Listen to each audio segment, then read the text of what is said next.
السلام عليكم ورحمة الله وبركاته، ازيكم عاملين ايه؟ جمعة طيبة مبارك عليكم كده، ومتنسوش الدعاء لفلسطين وما تنسوش الدعاء لعمرو. طبعا امبارح كان موضوع رابطة الاستئناف دي، لجنة الاستئناف كانت مخلية الواحد مش مظبط، واللوائح والقوانين وايه اللي ما جه، وعلاء عزت ما جاش فتأجل ليوم 15. طب اشمعنى يوم 15؟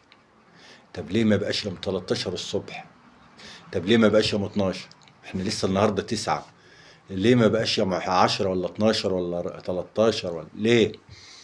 فالموضوع داخلين على ايه يعني؟ هو دوري اسمه دوري مرجان احمد مرجان.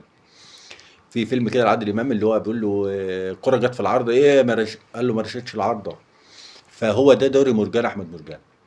فرابطة الأندية فين؟ رابطة الأندية اللي هي بتدير وما فيهاش حد. يعني رابطة بتدير الأندية ما فيهاش الا هو علاء عزت واحمد دياب. كان فيها عماد متعب واستقيل الراجل المحترم، عماد متعب الاهلاوي، بس راجل محترم. استقيل طبعا من فتره، فخلاص الموضوع بقى باين قوي يعني. فيجب رحيل رابطه الانديه. يجب رحيل رابطه الانديه. نرجع لايام زمان، الدوري بيديروا اتحاد الكوره. مفيش رابطه، مش عايزين رابطه احنا في الدوري المصري. اصل الدوري المصري طالما فيه رابطه، الرابطه طالما هتجامل، طالما هتطلع قرارات غير القرارات، لا بلاها رابطه. اتحاد الكوره هو اللي يدير. نرجع لايام زمان كده. من يوم ما دخل الرياضه احمد دياب، مش عارفين. احنا كنا بنقول حق احمد رفعت فين، الله يرحمه. الله يرحمه. ما مش عارفين نوصل لحل. مش عارفين الحقيقه فين.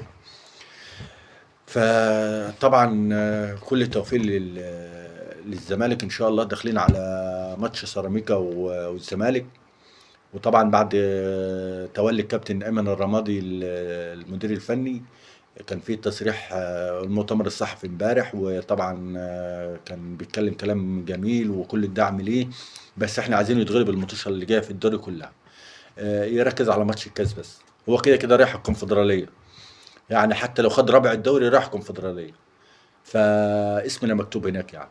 فكل التوفيق للكابتن ايمن الرمادي، وكل التوفيق للكابتن الزمالك.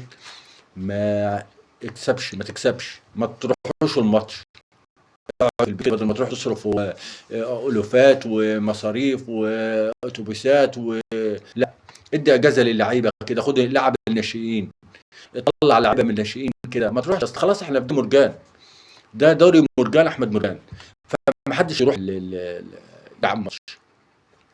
فطبعا